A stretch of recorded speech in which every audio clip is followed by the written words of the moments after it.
আমরা কুয়েতে আসার জন্য যে ইচ্ছুক যারা বাংলাদেশি আছেন তাদের জন্য আমরা বিভিন্ন সময় আমাদের ফেসবুক পোস্টের মাধ্যমে বিজ্ঞপ্তির মাধ্যমে আমরা জানিয়েছি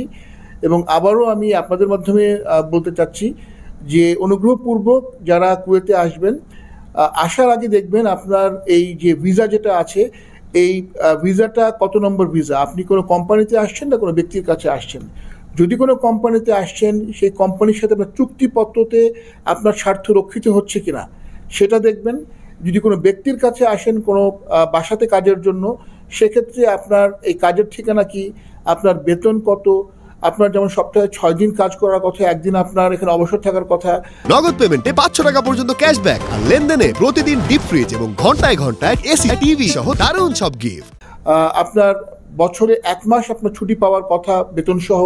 সেইগুলো রক্ষিত আছে কিনা এবং আপনার ভিসাটা সত্যায়িত করা আছে কিনা দূতাবাস থেকে, এগুলো যদি দেখে আসেন আপনাদের প্রতারিত হওয়ার সম্ভাবনা থাকবে না ইনশাআল্লাহ। বাট যদি আপনারা এইসব ব্যাপার দেখে না আসেন,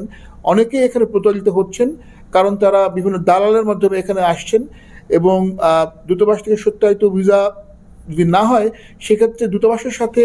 নিয়োগকারীর কোনো চুক্তি নেই। যেই সব ভিসা আমরা সত্যায়িত করছি নিয়োগকারীর সাথে দূতাবাসের একটা চুক্তি হয় যেখানে আমরা নিশ্চিত করি যেই প্রবাসী বাংলাদেশি এখানে আসবেন তার বেতন কত হবে,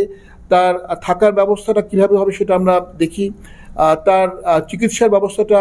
কী ব্যবস্থা সেটা আমরা দেখি, তার ছুটির ব্যবস্থাটা ঠিকমতো করা হচ্ছে কিনা আমরা দেখি। তো এই বিষয়গুলো নিশ্চিত হয়ে অনুগ্রহপূর্বক আপনারা ভিসা গ্রহণ করে আসবেন এবং অনুগ্রহপূর্বক দালালের মাধ্যমে আসবেন না। আমাদের যে পদ্ধতি যেটা আছে বয়সেলের মাধ্যমে সেটা হচ্ছে যে আপনার নির্ধারিত পদ্ধতি, এর মাধ্যমে আসার জন্য আপনাদেরকে অনুরোধ করছি।